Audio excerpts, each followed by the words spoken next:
So this morning I was reading a story about the Great Chicago Fire. I'm not sure if you're familiar with it, but the story goes that the morning after the Great Chicago Fire, a group of merchants stood there on State Street in Chicago, and we're looking out at the smoke and the remains, and um, you know, trying to figure out what they should do. They came together in sort of a conference setting and wanted to decide if they would, either try to rebuild or leave Chicago and start over in a more promising place of the country.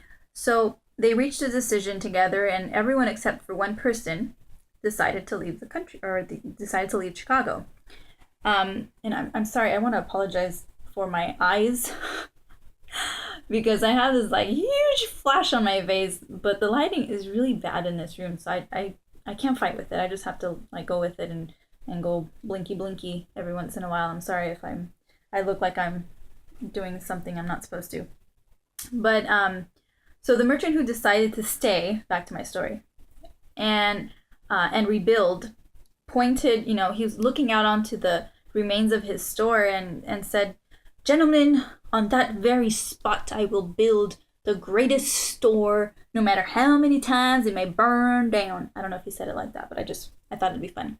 So anyways, that was a long time ago, and the store was built, and it still stands today. However, many times that other places burned down, I don't know, but it still stands there today. A freaking huge towering monument to the power of the state of the mind, and also known as the burning desire. And that's kind of what this story kind of reminded me of in reading Napoleon Hill and other stories about, or other books regarding thinking and the mind and the mindset and how important that is. So it would have been easy for Marshall Field, the owner of this store, to have done what all the other guys were doing, and just pick up and head out and go where, it was easier and not hard at all, and just pick up and start all over, right? But the difference between Marshall Field and these other merchants is the same difference which distinguishes practically everyone who will either succeed or who will fail. And that's something that this story brought to mind, a quote by Napoleon Hill, and he says, "Every person who wins in any undertaking," he says, "Every person who wins in any undertaking must be willing to burn their ships and cut all sources of retreat. Only by doing this can one be sure of maintaining that state of mind known as burning desire to win, which is essential to success."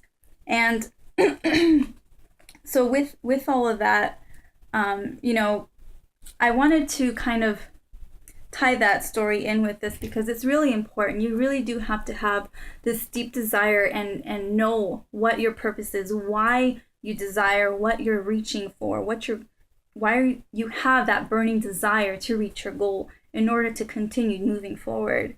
And so in the next video, I wanted to talk about how you can turn that desire into something to help you win, not just in, other places of life in general, but for your finances as well, for your, to become more wealthy and prosper in abundance and help your family out, or whatever it is that your goals are financially, to help those out.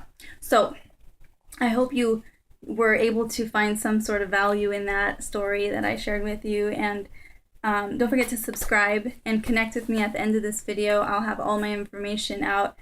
Remember to smile to someone today. Say cheese. We never know what kind of conversations come out of just a little smile, a simple smile. And it's always important, I think, to make that a habit every day.